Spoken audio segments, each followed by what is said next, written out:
Hey folks, my name's Kevin, and it's time for a little bit more knife nerdery. And if today my voice sounds different or raspy, or if you, wow, timing, if you hear me cough, it's because I still have the leftover congestion from getting COVID. I managed to spend 2.25 years not getting COVID, and I spent 2.25 days in New York City, and it gave me COVID immediately, despite my best efforts to avoid it. At this point, all of the significant symptoms have long since passed. It's long gone. But this chest tingle and cough seems to have an incredibly long tail. But the show must go on, in part because I got a bunch of stuff in the mail while I was gone traveling, and I need to unbox it, and in part because some of that stuff does not belong to me. Like this here, I am proxying for my friend. I'm going to get this open so that you guys can look at the knife while I ramble and tell that whole story rather than looking at this packaging. And we are going to use this Shirogorov NeOn Lite. This is the NeOn Lite, for reasons that you'll already understand because you looked at the thumbnail of this video. Anyway, let's get in here and get going. This is one of those times where they put a box inside a thing, so more to cut. Right. Well, that's, I guess, annoying. Okay, we're almost there. How best to cut this? Where is the actual tape? Oh, I don't think I even need to cut it. No, I will. All right. So what we have here today is indeed from Shirogorov. And I don't love that. I don't love that that's wrapped around there, but that's, you know, how it comes when you order from Recon 1 like my friend did.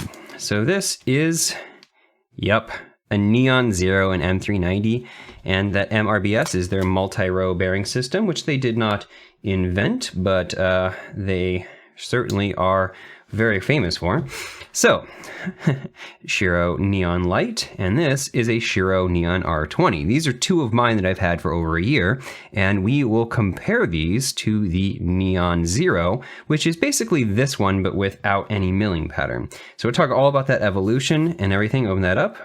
There's a little COA card, serial number at the bottom. This is an M390, which I believe both of mine are as well. The let's see, I believe this is M390.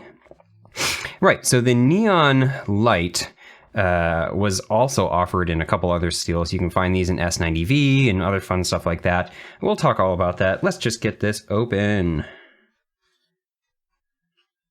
Where's the little tab? Right there. So one of the very common pet peeves about Shirogorov knives is that they're very expensive, tremendously expensive. I don't know how much my friend paid for this, but it's brand new on Recon 1. And they, despite being very expensive, very high-end knives, they come in these, you know, extremely flimsy cardboard boxes. There is this cool embossed logo thing going on, but this is just so overwhelming when some other people do, you know, so much more when it comes to presentation. They do wrap it in this nice, again, embossed cloth, but the last, here we are. Oh, yeah. Okay. Got some oils on there. You can see we need to clean up. Yeah, look at that. Let's pop this open. Okay. Let's check out this blade. Ooh, the overall lines on this are just so good. Look how freaking clean and beautiful this is. Wow. Right, yeah, okay, wait. Gotta see this action. Ooh, this one's a little bit stiff. Yeah, this one is stiff. What's going on here? It is stiff and kind of dry. Oh, and it has a little bit of stick at the beginning. Yeah, okay, so one of the things that Shiros are known for is this kind of slow fall close home. And you can see that it has this, like, it's not standard guillotine, it's a controlled fall. They're not all the same. Oh, I got some good tape residue on that. They're not all the same. So for example, this guy here, has a much stiffer close where I have to kind of shake it a little bit, but it still falls in this very kind of controlled, floaty free fall. Yeah, like that. And right out of the box, this is not behaving that way. flick is fantastic. We'll talk about that later, but hear this? Yeah, there's a little bit of lock stick, and yeah, this is full on stiff. Huh. This feels like the pivot's just a little bit tight. Now, I wasn't expecting to do this at the very start of the video, but I would like to get this action a little bit better before we continue going on. I'm going to be super careful here. One of the things that Shiro is known for is having these, I'm going to go ahead and call them obnoxious pivots. And there's tools, like they sell a standalone tool that some people consider it a money grab, just like having a proprietary pivot so that you can sell a proprietary tool. The thing is this is kind of a proprietary pivot. Like this looks like a slot pivot at first, but it's much wider than a normal slot pivot. And so a normal tool is going, like if I took, for example, this screwdriver bit you can see is, get that to focus, is much narrower than that hole. And so it's going to pivot to the side. So rather than the entire surface here pressing up against it, it's just this corner it's going to push in. And you can see that if you do something like that, this came to me with these kind of marks. This is a user and that's fine. But you can see that if you use a tool like that, you'll get it pushing in and you'll mar this. And the reason is because these are titanium pivots and these are typically steel, and so this is much harder than that, and so it'll leave a little mark. This is my knife. I feel comfortable doing this, but you can see that it's just pushing. And so the pivot tool they use is basically like a wider version of this that fills this slot perfectly. But what we're going to do today, since I want to tweak this and not risk marring it, the first thing we're going to try using is a plastic tool. I've got quite a few plastic spudgers. I've got even more than these. I've got a bunch. And so we're going to first try to use a plastic tool to see if we can rotate it. If we can't, what I actually do on my own, because you can see I have this one and it has no marring at all and it looks brand new still, is I use a regular screwdriver, but I wrap it in one of these little cloths. This is a very common trick for Shiros. You basically just put something that is flexible and has give around it. And since you don't ever have to push very hard on these, you can now use a standard screwdriver bit, right there's the tip, and it won't mar it. So I'll fall back to this if I have to, because I have a very high level of confidence that it won't mar it. Otherwise, I would consult with my friend before doing anything like that, because I'm not going to mess up his knife. But I do, like I said, I do want to see if I can get this just tweaked a little bit. Ooh, this is not wanting to turn. Okay, so what we're up against now, this is turning, right? But so is this. This is the other thing that they do that's kind of obnoxious, is they have a free spinning pivot. And if you're gonna have a proprietary tool and a free spinning pivot, that's just like 2 strikes against you. So as much as cool as Shiros are, we're right up in the start of this video encountering my least favorite thing about them. That did turn, did that adjust it at all? No, wow, yeah, that is stiff.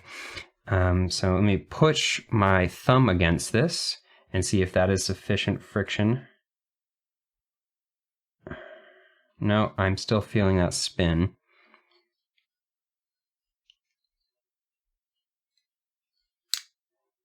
Okay, so then if you can't push enough friction against this, sometimes you can use a wide rubber band. Let me try that. I keep this here for that exact purpose. So with the rubber band, I'm able to apply more grip to this pivot while I try to turn it. And that is sometimes sufficient to, nope, that is still spinning on me. Man, the opening action on these is so good. Like Shiro's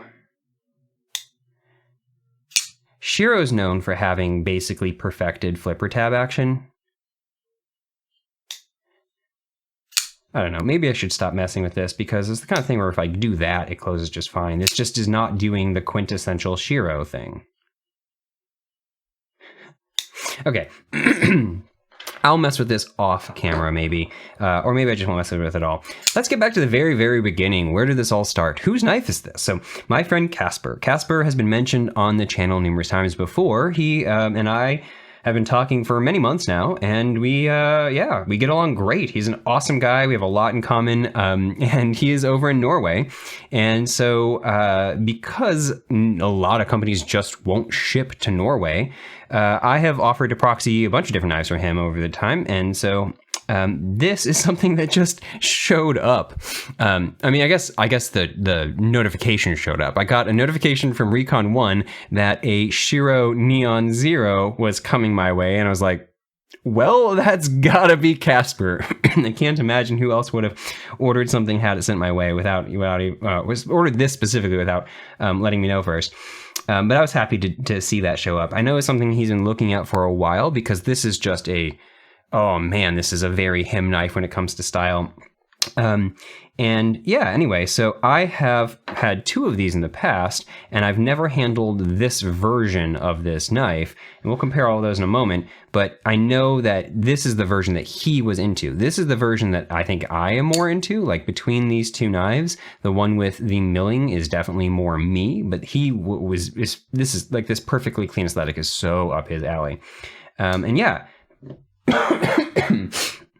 So this showed up at my door, and I am going to package this back up and get this off to Norway after we take this look at it. So what is the Shiro NeOn? The Shiro NeOn is it's kind of like the baby brother of something like the F95 or the F3N. I think I honestly get the Shiro lineup mixed up sometimes, because they're not really they're not names normally. A lot of them just have the F3 and the F95. Like the F95, I think, is basically talking about the length of the blade. It's basically 95 millimeters. I think that's how that works. I'm not 100% sure if that's true. There's also like an F111, I think, or something like that. And again, I think that's the blade length. So I don't really understand where the F3 comes in name-wise. Because where's the 3? It's not 3 millimeters, obviously. But the NeOn started as the scaled down version of the F95. The F95 is like a full 4-inch knife, and the F3N is like a 3.5 or 3 or something inch knife. I do have a video of the F3NS on my channel that was sent to me by Marco, aka Knives Ground Table. Shout out to Marco. Go check out his channel. But the origin story of the NeOn is that it's spelled NE capital ON, all one word, but the capital O in the middle of the word. And the I don't know if it's an urban legend or not, but the origin story of the NeOn is that at one of the shows that they were debuting the knife at, someone picked up and said, "Hey, this is a small F95. You guys made a micro F95." And whatever his name is, Shirogorov, I forget the guy's name. There were 2 brothers, but the one guy, and anyway, it doesn't matter. The guy, Sergey? Is that making that up? Anyway, he apparently said, "No, that is not just another F95." And the Russian words for no, not just another, I don't remember what word. Basically, he was saying, it sounds like it translates phonetically to NeOn. He's saying no, not just another. I don't know. I'm getting this story all wrong. I'm doing this extemporaneously off the top of my head. The name supposedly comes from that story of him saying, no, it's not just a small version. But for all intents and purposes, it is a small version of the F95. And it started, weirdly enough, with the NeOn Lite. It's weird that the Lite version came first, because normally if a naming convention like that, you would find a regular version and then a light version is released later, and that light version would be like a version that is skeletonized or something like that to make it physically lighter, or aesthetically lighter. Something about it would be lighter. And the irony is that the Lite came first, and it is the heaviest of the 3. So this is the original version. Not this exact knife, it's not the first one ever, but the NeOn Lite is the original version of the NeOn, and it had this very recognizable, beautiful milling pattern, these swoops that come down to a very precise, fine little micro milling down there. And to me, I think this is gorgeous. I love this. I love when texture comes in the form of milling rather than in the form of like swirly materials or anodization, because this gives you aesthetic and beauty and also functional grip and other stuff like that, but it doesn't scratch. It doesn't, I mean, you can scratch this, but like it doesn't mar the same way that bright colors of anodization works or something. And so this is a really cool knife. It's got a lot of really cool characteristics and like design details, but it's not light. You can see if I bounce some light up in here that there is no skeletonization in here. See if I can get that show better. There are these pockets that, yeah, do you see these areas right here? There's these like trace outs of where skeletonization could be, but they're not there. And what I don't know is if those were always there. Like, I don't know if they've always had those tracing lines or if they added those on, because I know that they made the NeOn Lite for a while. They might have added that on later after they planned how they would do the skeletonization, because if you then come over to its newer brother, the NeOn Lite, sorry, the NeOn Zero, this one actually does have skeletonization. Let's see if we can bounce light up in there.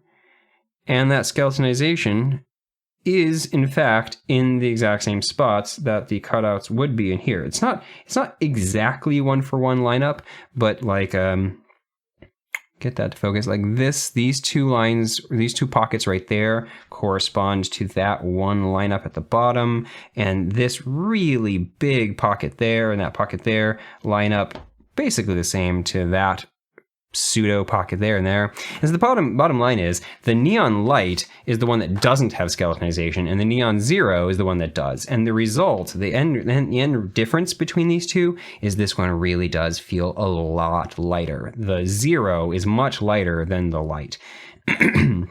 But aesthetically, there are other differences between these.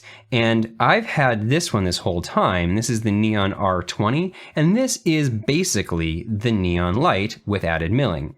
Sorry, I'm messing this all up. The NeOn Zero with added milling, because what they've changed between these two iterations, all of the changes they've done here, the skeletonization, the subtle changes in geometry in different places, are all exactly the same in the R20. It's just this was a limited edition version from the refined series, hence the R, and for the year 2020, hence the 20.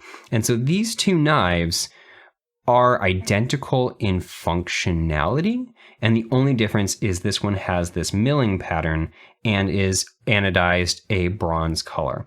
So for the rest of this video, I'm not going to bother comparing these two knives, because like I said, that's the only difference between them is this radiating milling pattern. Now, I think this radiating out milling pattern is really, really cool, because in part, it does this really neat thing where it lines up with these slots here on the backspacer. They got this kind of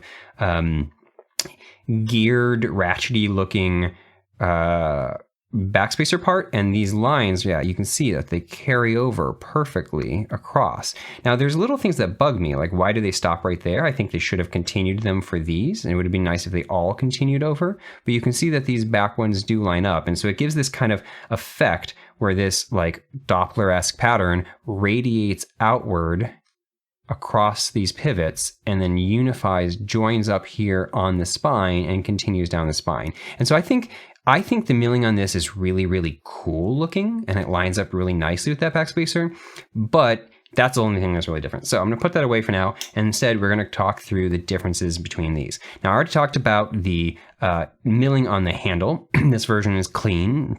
I guess it has zero milling, handle patterning, so that's why they call it the Zero. It also has the internal skeletonization we talked about, so it's lighter, so it has like less weight and more in the direction of zero weight. Maybe that's where that name comes from. But what else is different here? One of the first things we'll notice is that the blade shape is different. It is, my God, is it subtly different? But let's see if we can look. This one has a deeper belly right here. This one comes up faster and comes to a more forward tip. And so like the blade profile, I'm not sure if I overlap these, you'll actually be able to tell, but this is just narrower right here than this one is. So this has a deeper belly right there than that. The other difference is that this top part, in part because of this swedge that was added, this swedge comes to right here, and it gives you this kind of almost pseudo clipping point top at the top. Like this little bit right here cuts to an angle that's mostly a visual angle produced by that swedge, but it gives you the look of like a line and then an angle and then a line. And this is one continuous swoop the entire way. And if, like, in reality, if you're following the actual line of this top crest, it follows a very similar line the entire way, but it certainly looks more like it has a distinct angle right there, and it cuts back down. That swedge is something that carries this entire way and thins this out. And it gives it a really cool look from above. Look at that. But you still get this like thickening out back there, and then it comes down this tip. On the original, it's flat the entire way. And so it's just is much less fancy.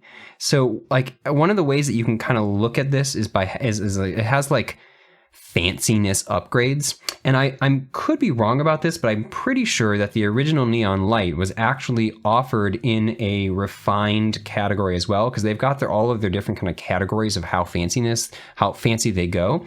And I think the NeOn Lite with this swooping pattern was also offered in a pattern that had a swedge at one point, as one, if you go up, maybe you had to go up into the customs at that point. I don't remember. But there's actually also a follow-up where after making the NeOn Zero, and even after making the NeOn R20, they ended up making something they called, oh God, what was it called? NeOn Classic or something like that? And the NeOn Classic is literally this knife with all of its swedges and stuff, but with this milling pattern milled onto it. And those were very limited, and they cost a whole lot. I think this was maybe like a $600 knife originally, and those were like a $1,100 knife originally, and they came with the tool and all that kind of fun. That might be the ultimate version in my mind, because I really love this swooping milling pattern. Okay, but let's continue on. If you look, in addition to adding that swedge at the top, they've now completely changed the way the jimping works. The original has these very small 3 little jimping marks right here, and it's like semi-functional jimping. It is good jimping. It locks you in, but it's such an incredibly small amount here that I would say it's largely decorative, because so much of my hand is not touching it that I just slide over. And I say it's decorative in part also because on the original, these 3 lines right here line up with these 3 lines back here. And this is also mostly decorative. I've pointed out in the past that lines like this do have a functional purpose because they do add grip at the back of your hand, but it's so small and minor that this is mostly a way of continuing these milling lines running up and over and onto the other side. So they've done that same kind of millings on the handle, extending into the backspacer and into the other side kind of thing from the very beginning. And so, yeah, I again, the same way that I wish that they had extended these up here, I wish that they had extended all of these back here. I just think it would make more sense if all of these lines came across back here and extended all the way over. In part because I just think it would look fluidly more continuous, and in part because I think that it would also give you literally more traction there. But they stopped doing them right where they do this little expansion. You can see the way that the lanyard is done on this is it's kind of a tight gap right here, but the lanyard is you basically run it through this channel in the back. And so this bumps up slightly. There's this ever so slight raise where they've stopped doing this chamfer, and this sticks up slightly higher. And you can see it sticks up even a little bit slightly higher right there. Like it actually is higher up. It's not just that they've stopped this chamfer. And so they stopped those lines there too. I still, like I said, I think it would make more sense for them to carry it across. But like I said, as a result, what you get is 3 lines here and 3 identical lines up here that are mostly aesthetic, slightly traction. And in comparison, we've got these much bigger jimping lines up here. Now, the thing about these jimping lines is these are kind of exclusively decorative, because these are so spread out and so wide and so shallow and so not crisp on the edges that I guess this is traction. But honestly, if I come over here to this flat bit, my hand grips about the same.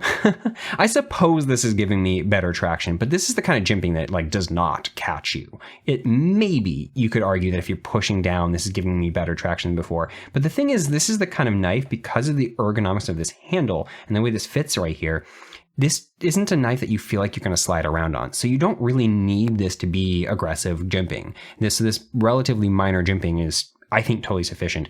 And if you treat it as just aesthetic, then again, this matches this back here. And again, the same, we have a really nice echoing, like the way that this comes down here and then thins out to that mirrors the way that this comes in here and thins out thanks to this wedge. So aesthetically, I think this is just a really wonderful tie-in to the back. Yeah, I think they do a great job on that. The other big difference of these blades, you can see that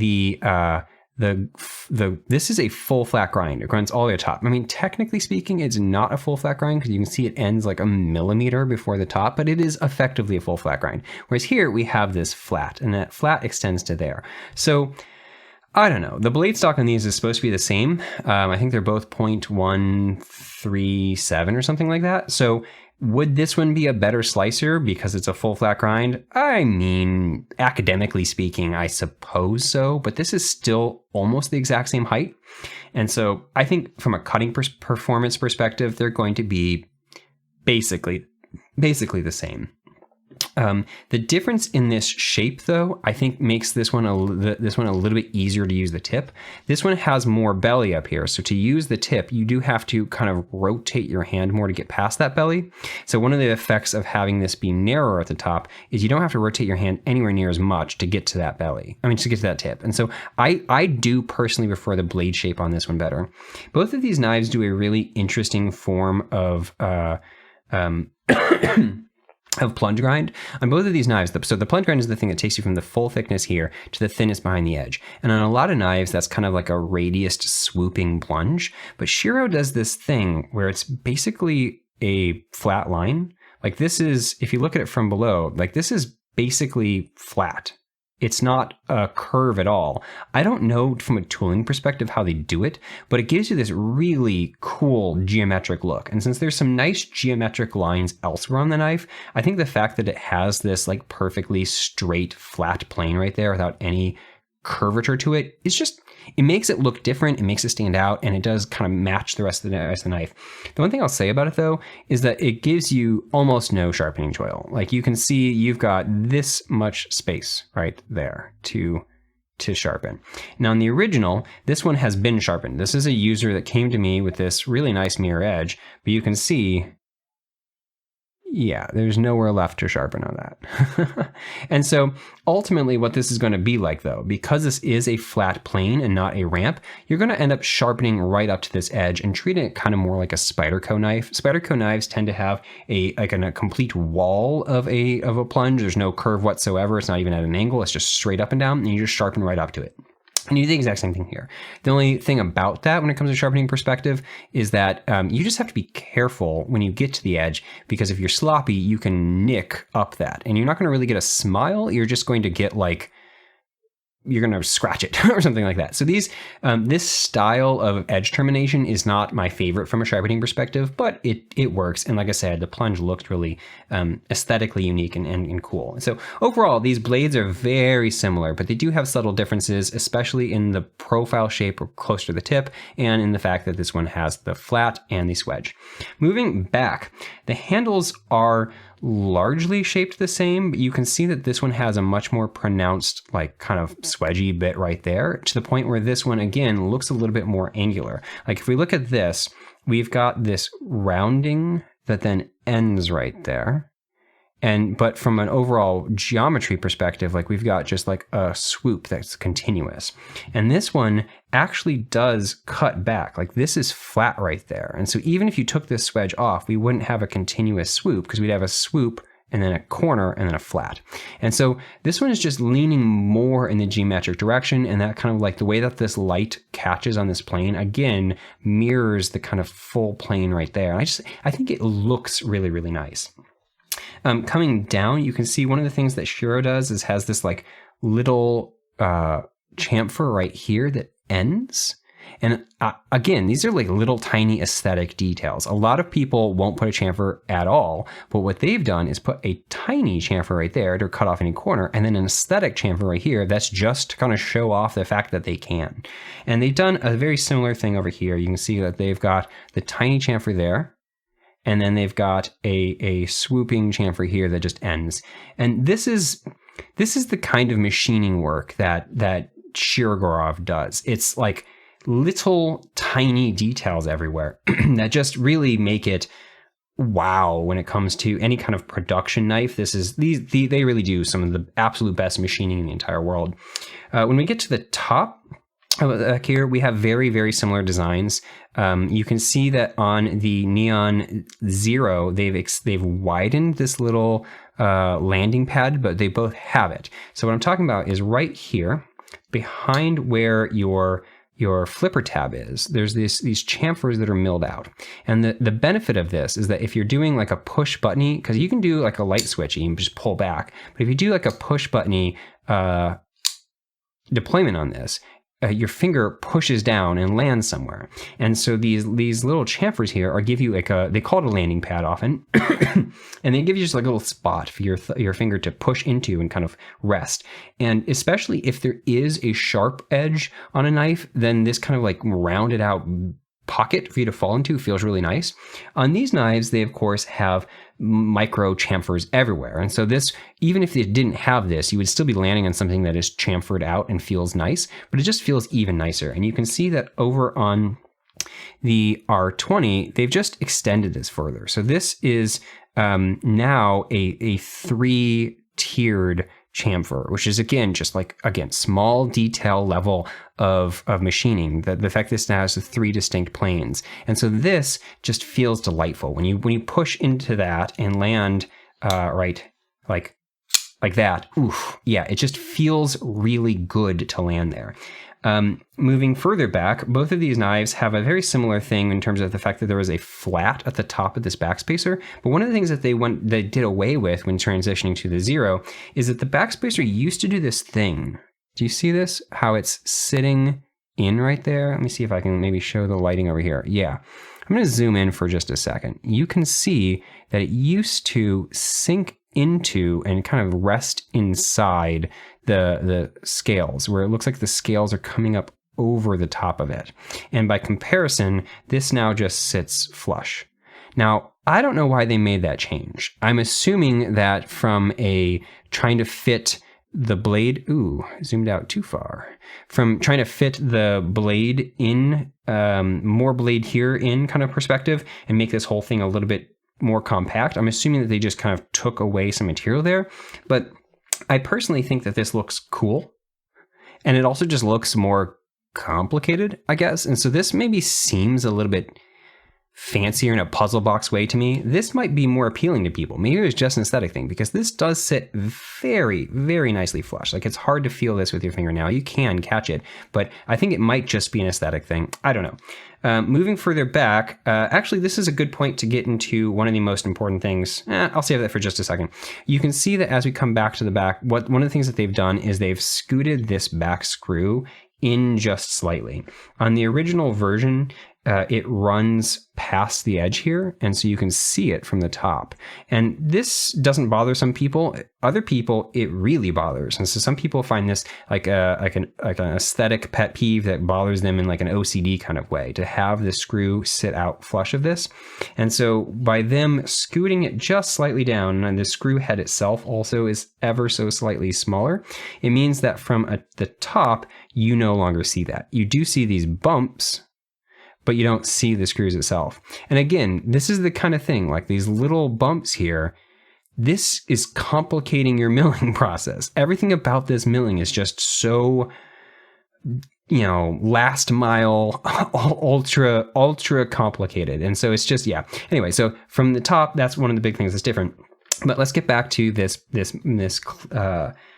lanyard hole and how the back of this works, because this, I said over here, there's kind of a tight gap. You have to kind of slide the lanyard in through this little gap and then and then back out. And so to actually put a lanyard into this, it might be easier to disassemble it first because it's kind of narrow here. It might be easier to disassemble it, put the paracord through this, or the leather strand or whatever you're using through this, and then sandwich it back down on top. For the NeOn Zero, they've made that a lot easier. It still cuts in, and pretty significantly in, but it's just a much wider gap. There's no longer this like pretty narrow channel right there. And so if you are a lanyard person, it means that it's a lot easier to use the lanyard on this.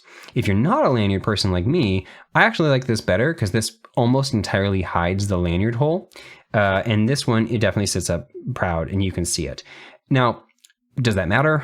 I don't know. I mean, is it going to matter to you? I like the aesthetics of this better, but there's also another thing that's going on that we'll get to right now about why this sticks out further. And that's because, holy crap, they have done the single most ridiculous blade to handle ratio maximization on this knife ever. So if we come over here, we have God, I don't know. Let me look this up and see if I can find this real quick. We have a 3.375 inch blade, and we've got a like 4.25 inch handle. Now that's how they're measuring those things. And the reason why this one is markedly larger than the other numbers because of the way that this sticks up and all that kind of fun. But when you close this and you look at where this lands, like this is some really serious blade to handle maximization. Like there's the tiniest little bit that they could extend this further, but it all is guarded by the back right here.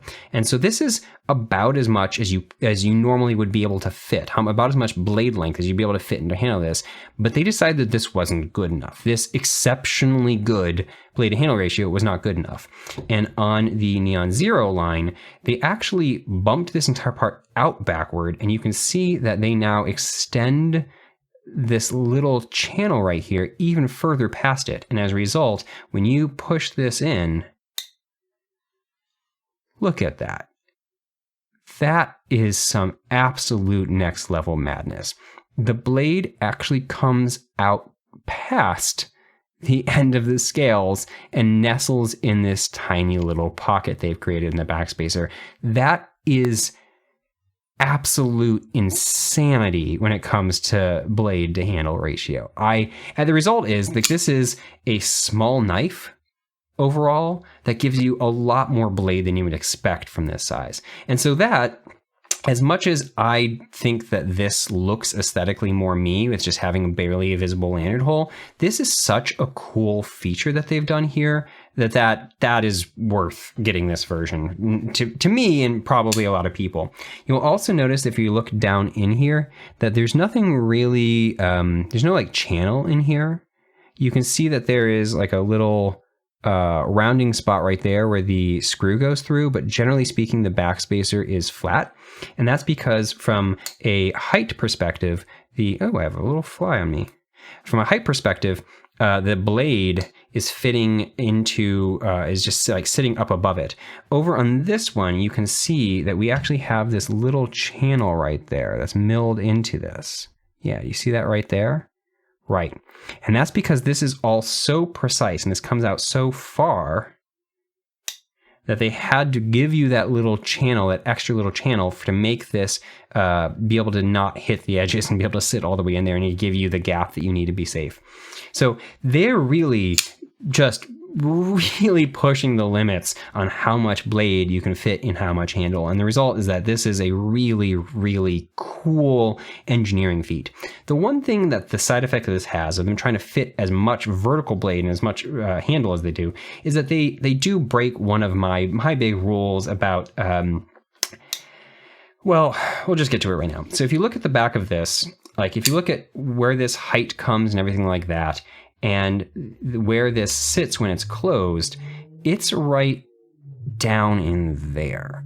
So you can touch the back of the blade with your fingernail, but you can't run your finger over it. And if you turn your finger sideways, I have medium glove sized hands and relatively thin hands. And so like my finger is pretty narrow. And even with my narrow finger, I can't catch the end of that blade. Like maybe it's right there. And you come over here on the R20, or sorry, not the R20, the Zero, but also on the R20. They're exactly the same in this regard. And where the top of the blade is right there. That's much higher up, to the point where it's right there. And if I put my finger, like that's the edge. That's the edge right there. And if I put my finger like this, yep, I can feel the tip of that.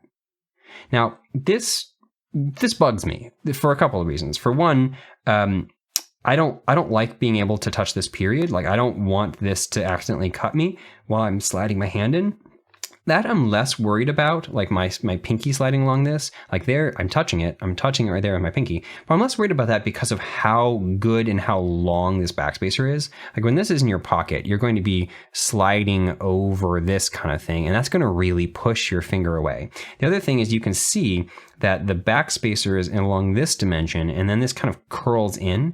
And so in your pocket, when this is hanging upside down, your finger is not going to be wanting to push back over. You'd have to like really cock your hand back to the side to ever touch that. So I'm not worried about it from that regard. What I am worried about is more, well, opening. We talked about how you have this little landing zone pocket here, but look at where that blade is. It's right at the end of that landing zone pocket. And so I think you even saw this once already. I think if you go back to the beginning of this, I think I did slide off this at one point, but these knives are a little bit sensitive to lock bar pressure. And as a result, if you hold your finger back off this, super easy to do. But if you put your finger on the lock bar, you can kind of push a little bit. Yeah, you can push kind of hard and not really open it up. And so let's imagine that you do have your finger on the lock bar and you are pushing kind of hard. And let's say that you do slide off. That means you're pushing hard downward and sliding right onto where that blade top is. And ordinarily, if you go like this, you're not going to touch it. But if you push down really hard, like we would be in that locked up position, that's where you could actually slide your finger over this. I don't know if they sharpen. I mean, you can see they do sharpen all the way up to the edge. I don't know. I don't think this should be like this. I don't think that you should be able to push really hard on this the way you would if you're locking up, slide off, and touch it. In practice, is it a problem? I very rarely find myself sliding off of my R20, and it's only on the R20 that this would be an issue. But I've also, on the R20, I have these milling pattern here to remind myself and give myself a tactile cue of where to keep my finger, and also to give me grip while I'm holding onto it. So I know where to pressure my hand there. Over here, it's a little bit less obvious. I think you could really easily train yourself. Also, if you do slide off, I don't know, odds are you could probably slide off this like 10 times in a row and not actually cut yourself, but maybe, I just don't like that that's even an option. What else do we want to talk about with this knife? So yeah, so how are they getting that amazing flipping action? They do... They do have a very large detent ball. A standard size detent ball is just like a 1/16 or sometimes 3/32 inch ball. If you look at their detent ball, it is on the larger side, so it's probably that 3/32 inch. I don't know if you'll be able to see it in this. And then they have it really, really far in. And so them putting it really, really far in is how they're able to do this kind of thing. Because by having it really, really far in, they're able to have the lever arm distance to the pivot be very, very small. And so even the weight of the blade like this, even though this is such a small knife, the weight of the blade is able to overcome that. Now, on a knife that's like a fully guillotine knife, that free fall is because the weight of the blade is like dramatically higher force with the given lever arm distance to the center of gravity of the blade compared to the frictional force and its lever arm distance. Like there's a significant ratio difference there, and so it's falling. On a knife like this, where it does this kind of free fall thing, this or sorry, this like gliding slower free fall thing, this means that those two forces are much closer together, but the weight of the blade is still higher. And so this is like actually a very delicate and difficult to attain balance. So part of what makes these knives so impressive is that they do reach this kind of just over the edge into guillotine or free fall territory, and that balance is like way harder to attain. But part of the way they're able to do that is that there actually is a decent amount of pressure here. Like this isn't like a heavy lock bar, but it's not a light lock bar either. And so by having that firmer pressure here, they're able to get that really quite snappy detent. Like this is a pretty, I'd say a solid medium, maybe even medium hard detent. Over here, where's this one falling? Yeah, this is an even firmer detent. So the detent here, and I think the lock bar here is going to be even stronger. Yeah, this is a firmer lock bar. Neither of these are like firm or hard, but like these are into that harder side of medium. And so as a result, you just have a very a strong, snappy detent, and that is then coupled with a good balance. This one, like I said, needs to be tuned, and honestly, it probably needs to be oiled because it does sound kind of dry, but it still has very little closing friction. And over here, if we like look at this one, this is the one that I said doesn't free fall, but if I kind of shake it at all, or just kind of not even shake it, just kind of like put it in the direction of closing, it'll close. And so I do expect that this one will be able to be tuned to behave exactly like this one. What else we got going on here? Shirogorov knives, or at least these ones, one of the side effects of that detent ball placement is that these have pretty late detent engagement. So one of the reasons why you would do the opposite arrangement and have the detent ball as far out as possible and then a light lock bar to compensate is that you will, if the more far you move the detent ball in this direction away from the pivot without moving it down, the earlier you'll encounter it from just like the way that the blade has to turn, the earlier you'll encounter it. So if you have a detent ball that's pushed out as absolute far as you can, actually here, this is a good example right here. I have, this is the American Blade Works Model 1. I still have this. Wow, man. So this is on loan from a friend.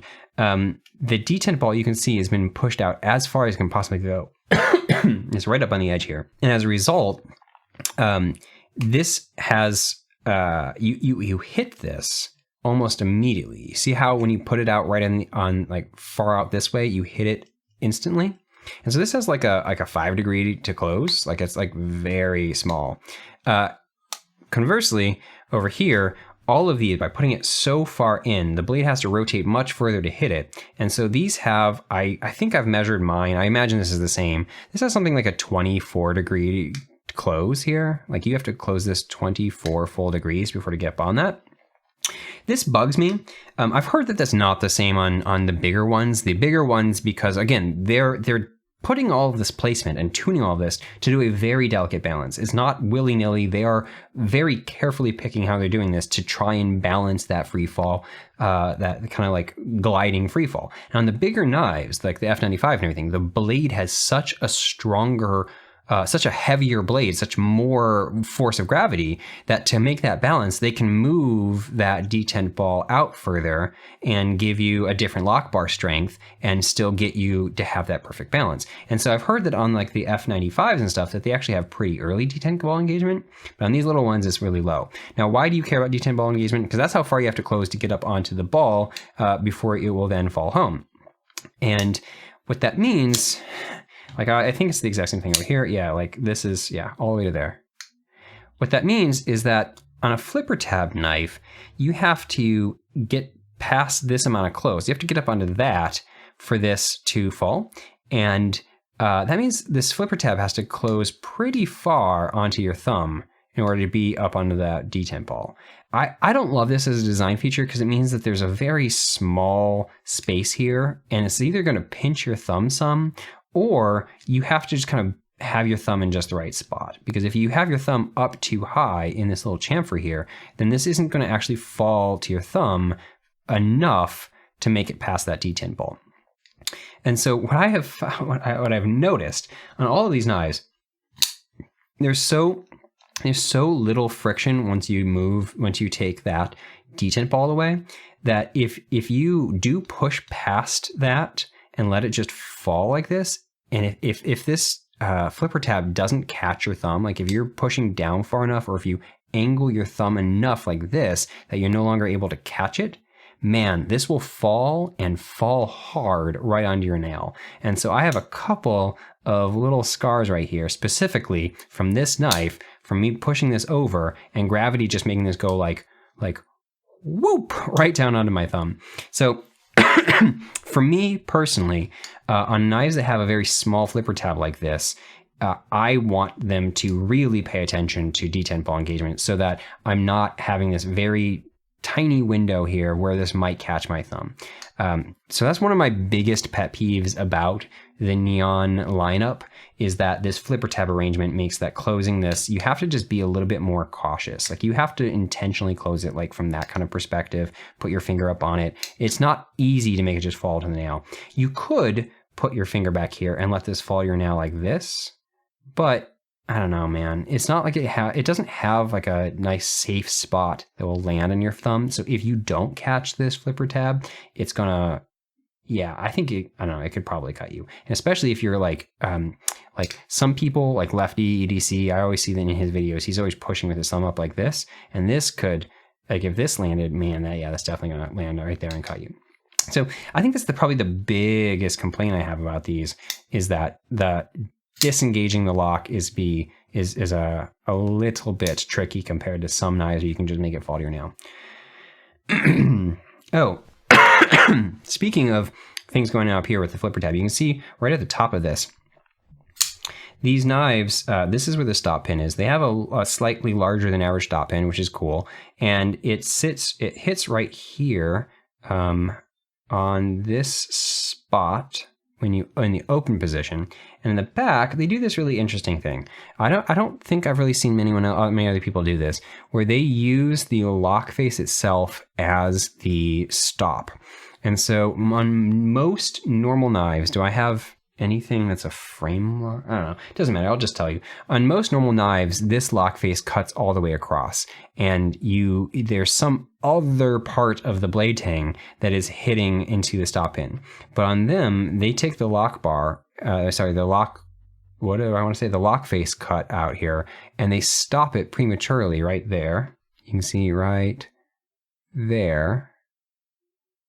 And then this becomes flat, and it's that flat part at the very end that is actually hitting into the stop pin right there.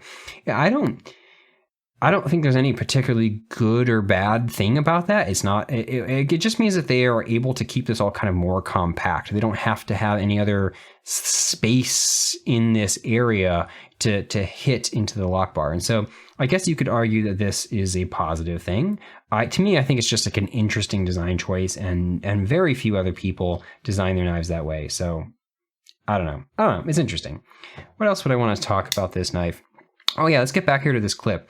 So on both of these have a pretty interesting geometric clip. Like this is I don't know. So for a knife that's so kind of swoopy and plain in some spaces, the clip has always had a slightly cyberpunky aesthetic to me. Like it just has these very angular lines in very specific directions.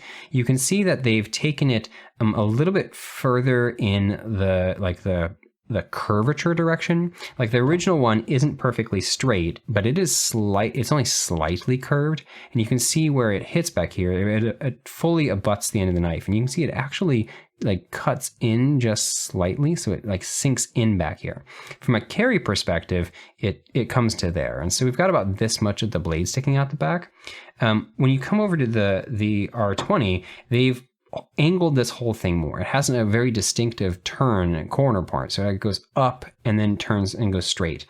And so aesthetically, I think it just looks a little bit more intentional with the knife. I guess it's kind of hit or miss. Take it or leave it. But to me, this knife has like a swoop here and then a distinct part and then a flat bit. And so I think this one just kind of fits that a little bit more. And especially since this version is plane up here and doesn't have curving swoops. Like with the curving swoops, this kind of continuous swoop just makes a little bit more sense. But here, when this one with those gone, it just makes a little bit more sense to have it fit like that. This no longer abuts the end of the knife, so it sits in a little bit, but the entire like base here is shorter. And so the end result is that we actually have very similar levels of carry, but this one's slightly less deep. If they had moved this entire thing into this corner, I would prefer that, because then we would be able to move this whole thing up. But you can see, like if I line these two knives up, yeah, this one comes up just slightly more. Neither of them are particularly deep, but neither of them are particularly shallow either. And again, these are just really cool looking knives. So if you have to have something sticking out of your pocket, I say again because I've said this in other videos, it's cool to have this sticking out of your pocket. As far as how they work as clips, they tend to do this really interesting thing that most people don't. And what that means, what I'm talking about here, is that like if you look at it from this perspective, this might look like a normal clip. Here, let me get you a contrasting surface. Yeah, from this perspective, this might look like a normal clip. You've got a lot of ramp on this side and a lot of ramp on that side, which makes these things slide in and out of your pocket nicely in that regard. But if we look at it from this perspective, oof, suddenly now we've got something weird going on. I'm gonna zoom in and see if I can show you that. Yeah, get that to focus right there. You can see, yeah, oh, there's a good angle. Can I keep that focus? Yeah. You can see that only the far right is touching. There's this really dramatic swoop inward. Now, why do they do that? The main reason why they do that, let me get the zoom level, is because from a clip placement perspective, they wanted to have this kind of centered on the knife, but that puts it over this lock bar. And and also over this lock bar cutout. Now over here, that lock bar cutout is on the inside. And this is actually one of the things that I think is an odd, almost feels like a step backwards to me, but I'll talk about that in just a moment. But in both of these cases, there's like a cutout right there. And both of these cases, there's like something going on underneath where the clip would attach. And so by making the clip just connect on the far right side, they're putting all of the pressure that the clip is placing down on the scale itself and none of it on the lock bar. And that's cool because it means that you can, for example, you can push this over here and you're not fighting against lock bar pressure to push this. You do have an over travel stop, so you can't push it too far, but it just means you don't have any pressure from that clip pushing down and making it harder. That's again part of how they're doing this like very careful balance, is by going out of their way to ensure that they have no variability when it comes to lock bar pressure, clip pressure pushing on the lock bar. I don't personally like this as a clip design though, because by putting all of the pressure on this thin strip right here, it means that these clips, which are not particularly springy, these are like reasonably firm tension clips, like this one in particular, like this is a very firm tension clip. It means it's putting all of that pressure on a thin line. And rather than spreading that pressure out across a pad. And so I find that these clips are kind of hard to slide in and out of your pocket. They're pretty tight, and they tend to make this like kind of line where it feels like it's kind of almost cutting into your pants because all of that pressure is on that very thin spot. And so over time, especially if you slide it in and out of your pocket in the exact same spot, this is going to like wear a wear line in and eventually wear through your pants a little bit faster. So it's not my favorite clip in that regard, but it is a cool, unique way that they're doing this in order to, again, like I said, remove that variability, any kind of chance of pressure on the lock bar. One of the other consequences of having this big ramp right there, and you can see it's also chamfered in right there. I don't know how well you'll be able to see that, but there's a chamfer in this direction and a big ramp in that direction. And that means that if you do slide in a direction other than just up, down, you'll also be against a ramp. And that's really cool. Like if you're sliding in just this direction, then these ramps here mean that it doesn't bunch on your pants. But if you're sliding in this direction, so if you're pulling out at like a slight angle or pushing in a slight angle, or if you're having it in your pocket and you need to readjust it, the ramping that they're doing in this lateral dimension means that it will also slide without bunching and catching. I think it would bunch and catch even less if it wasn't concentrating all the pressure on that one thin strip, but oh well. Otherwise, this is just a very complicated clip. Like if you just think about the kind of milling that needs to go into this, there's so many angles, so many chamfers, so many different directions that they had to go, so much complicating curvature to it. This is just like a really impressive milling example. Like from like a sculptural art kind of perspective, this just feels yeah, like I'm constantly in awe from a geometric art perspective looking at these things. Now, I did mention this, and I'm going to get back to that. On the original versions of the NeOn, the lock bar relief, this is the thing that thins out the lock bar and makes it more flexible.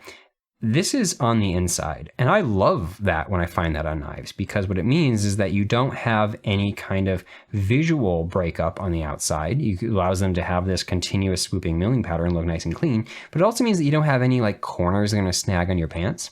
And so I was actually really surprised over here on my R20 or here to see that they pulled that back to the outside, and I don't get it. I have no idea why they did that. It feels like typically they're on the outside, and so moving it to the inside feels like a next level detail that someone realized to do. A lot of places don't want to put it on the inside because normally knives are milled on like this surface. Like they have this mounted down on like a CNC, and the CNC is moving down like this. And so to mill out the inside, or to put this lock bar relief on the inside, means they have to take the piece and flip it over. And tool changes like that, or like rigging changes like that, are stops where you have to like turn down the entire machine and manually take it out and fixture it down in the opposite side. All this stuff really adds to production time. And so companies don't want to do that. But if a company is going to already be milling on the inside to do skeletonization, at that point, they have the knife over. They might as well do it on the inside. So it's really strange to me that on the version of this knife that does have this internal skeletonization, that they then move this back to the outside. It feels like a step backward.